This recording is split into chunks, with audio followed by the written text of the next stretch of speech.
सही विकल्प चुनकर रिक्त स्थानों की पूर्ति करें तथा कथन का कारण स्पष्ट कीजिए। यहाँ पर ब्रैकेट में आंसर दिया गया है, उसमें से जो सही है आंसर वो हमको रिक्त स्थान भरना है और हमारा वाक्य पूरा करना है।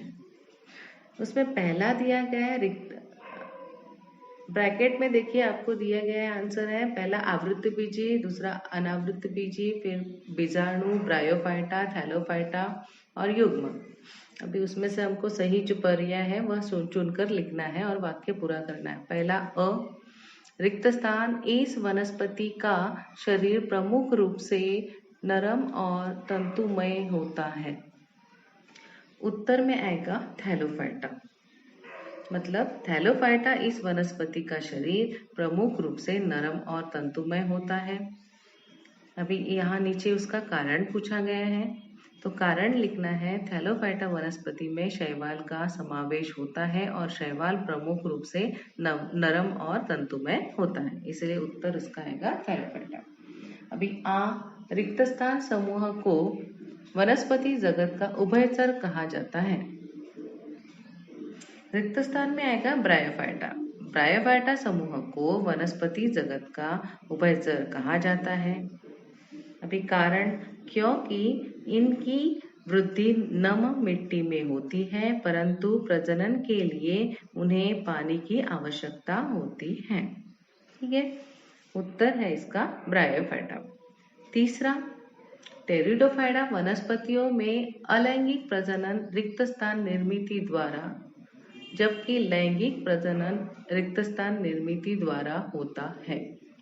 इसमें टेरिडोफाइटा वनस्पतियों में अलैंगिक प्रजनन दो रिक्त स्थान बताई है इसी वाक्य में। तो पहला रिक्त स्थान में आएगा बीजाणु निर्मित द्वारा, मतलब आंसर आएगा बीजाणु, जबकि लैंगिक प्रजनन रिक्त स्थान में आएगा युग्मक निर्मित द्वारा। दूसरे रिक्त स्थान में आएगा युग्मक निर्मित द्वारा। पहली रिक्त स्थान उसी में बीजाणु और उसी में युग्मक। ठीक है, तो पूरा आंसर सेंटेंस पढ़ रही हूँ। टेरिडोफाइटा वनस्पतियों में अलैंगिक प्रजनन बीजाणु निर्मित द्वारा, जबकि लैंगिक प्रजनन युग्मक निर्मित द्वारा होता है। कारण, इसका कारण लिखिए, क्योंकि टेरिडोफाइटा वनस्पतियों में इनका प्रजनन पत्तियों के निचले भाग पर पाए जाने वाले बीजाणुओं से होता है, इसलिए उसमें बीजाणु निर्मित द्वारा बोला है अलैंगिक प्रजनन।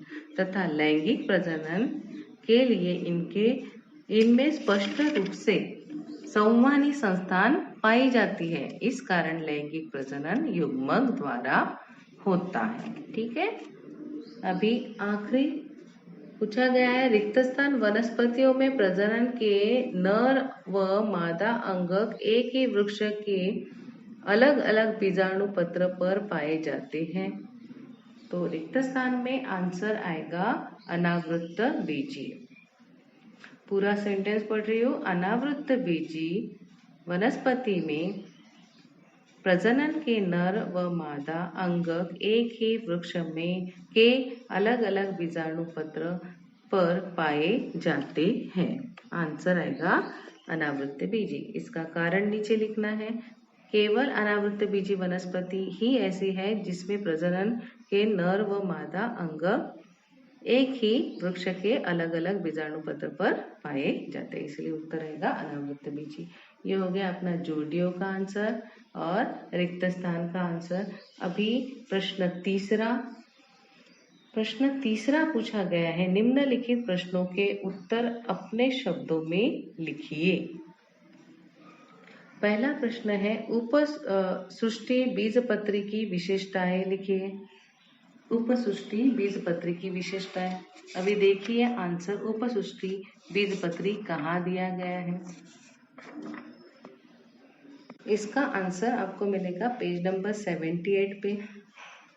पेज नंबर 78 पे पहली दो लाइन छोड़कर उसके आगे लिखा हुआ है उपजगत बीजपत्री, तो यही रहेगा बीजपत्री की विशेषता है, यही आंसर रहेगा। आंसर पढ़ रही हूँ मैं। जिन वनस्पतियों में प्रजनन के लिए विशेष ऊतक होते हैं तथा वे बीज उत्पन्न करते हैं उन्हें बीजपत्री वनस्पतियां कहते हैं, पहला पॉइंट। दूसरा पॉइंट, इनमें प्रजनन प्रक्रिया के पश्चात बीज निर्मित होता है। बीज के अंदर भ्रूण के साथ संचित पोषक पदार्थ होता है जिसका उपयोग भ्रूण के प्रारंभ, विकास एवं अंकुरण के समय होता है। और तीसरा पॉइंट रहेगा, बीज फल से ढका हुआ है या नहीं, इस विशेषता के आधार पर बीजपत्री वनस्पति का वर्गीकरण अनावृत बीजी व आवृत बीजी वनस्पति में किया है। इतना इसका आंसर रहेगा। कौन सा क्वेश्चन नंबर पूछा गया है? तीसरा प्रश्न, तीसरा में पहला जहां पूछा गया है उपसृष्टि बीजपत्री की विशेषताएं लिखिए। आंसर पेज नंबर 78, उपजगत बीजपत्री। ये पहली 4 लाइन आएगी, ठीक है। फर्स्ट पैराग्राफ की 4 लाइन, जिन वनस्पतियों में प्रजनन के लिए विशेष ऊतक होते हैं वहां से लेकर 4 लाइन, मतलब अनावृत बीजी व आवृत बीजी वनस्पतियां में किया जाता है। यहाँ तक ये पहला आंसर हो गया। आंसर पॉइंट में लिखना है आपने को, ठीक है। एक के नीचे एक पॉइंट आएगा। अभी नेक्स्ट क्वेश्चन पूछा गया है प्रश्न तीसरे का दूसरा, एक बीजपत्री व द्विबीजपत्री वनस्पतियों में अंतर स्पष्ट कीजिए। इसके लिए पेज नंबर जाइए 79। यहाँ पर देखिए तालिका दिया गया है।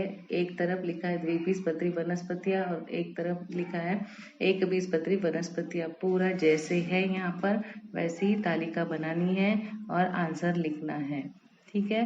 जैसे द्विबीजपत्री वनस्पतियों में 2 बीजपत्र होते हैं तो एक बीजपत्री वनस्पतियों में 1 बीज होता है। फिर द्विबीजपत्री वनस्पतियों में मूसला जड़ें होते हैं, एक बीजपत्री में तंतुमय जड़ें रेतेदार होते हैं।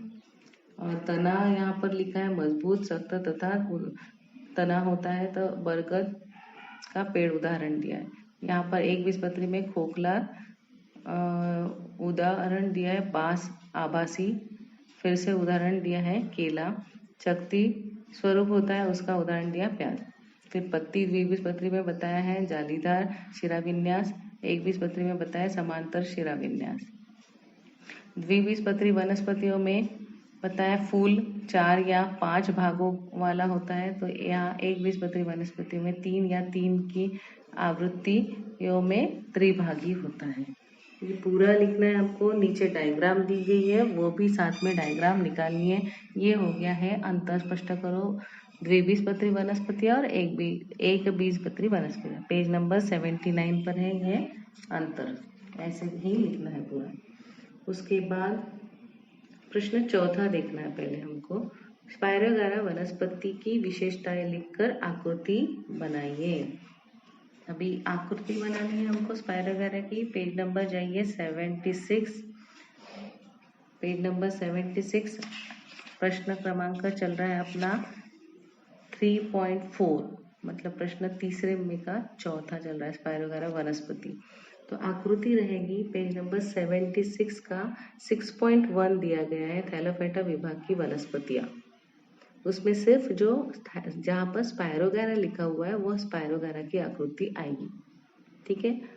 और उसके साथ बोला गया है उसकी विशेषताएं। तो यहाँ पेज नंबर 76 पर ही विभाग एक थैलोफाइटा दिया गया है तो ये पूरा पैराग्राफ लिखना पड़ेगा आपको, जहां से चालू हुआ विभाग एक थैलोफाइटा। इन वनस्पतियों की उपज प्रमुख रूप से पानी में होती है, यहाँ से लेकर उदाहरण दिया गया है। इन्हें कवक कहते हैं। टोटल आएगी 6 लाइन।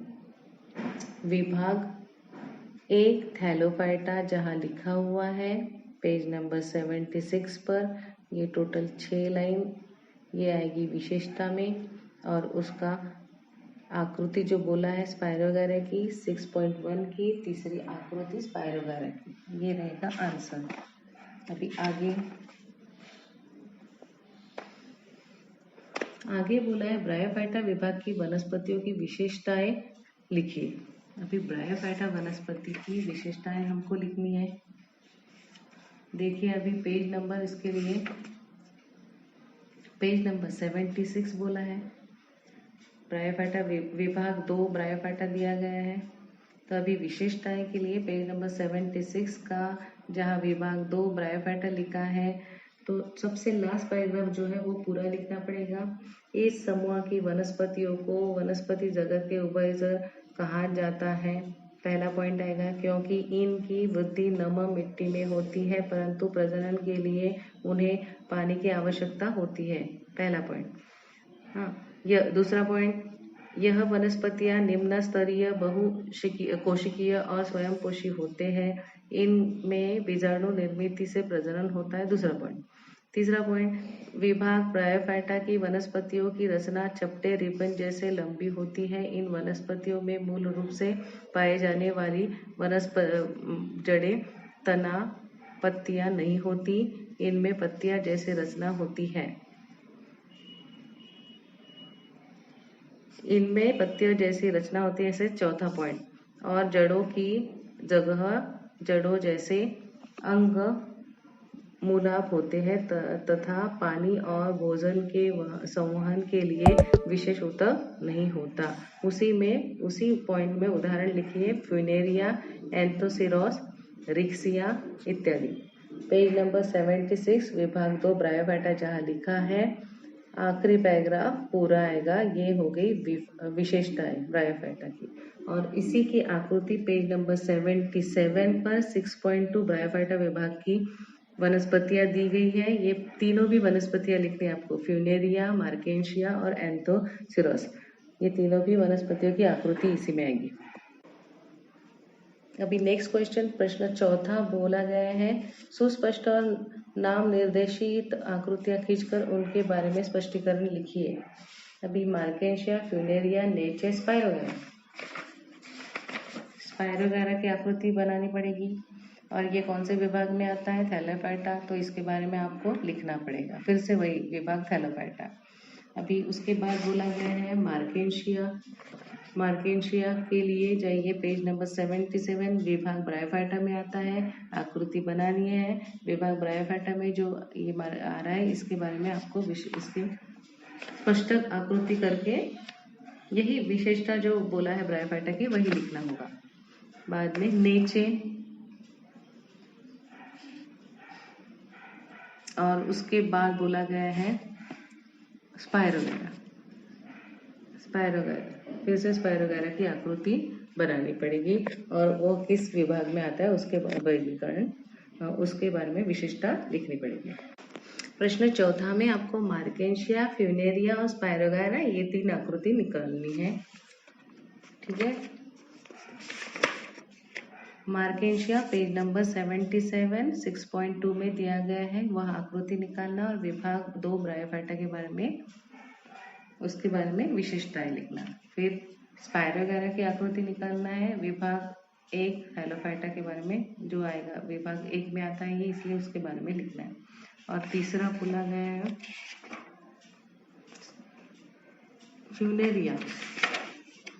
फ्यूनेरिया। फिर से ये विभाग 2 में आता है ब्रायोफाइटा। ये आकृति निकालनी पड़ेगी 6.2 में, पहला जो फ्यूनेरिया दिया है। और उसकी विशेषताएं में आएगा, ब्रायोफाइटा विभाग में आता है ये, इसलिए पेज नंबर 76 का इसमें आएगा। यहाँ आपका पाठ हो गया है। आपको सभी जो मैंने प्रश्न के आंसर बताए हैं आपके फेयर कॉपी में लिखना है। साथ में याद करना है, जो भी डायग्राम्स है पूरी याद चाहिए। डायग्राम्स रफ कॉपी में प्रैक्टिस करनी है और सभी प्रश्न के उत्तर याद चाहिए। और मुझे आपने अपने कॉपी में लिखा है करके आप पिक्चर भेजिए कि हमने लिखा है करके। ठीक है। लेसन कम से कम 2 बार रीडिंग करना है। लेसन रीडिंग के सिवा आपको समझ में नहीं आएगा, लेसन रीडिंग चाहिए है। और कौन से विभाग में कौन से आकृति है, मतलब कौन से विभाग के एग्जाम्पल, कौन से उदाहरण क्या है, ये आपको याद रखनी है। अगर हमने उदाहरण दिया है या तो विभाग बताया है तो आपको उसके उदाहरण बताने आने चाहिए।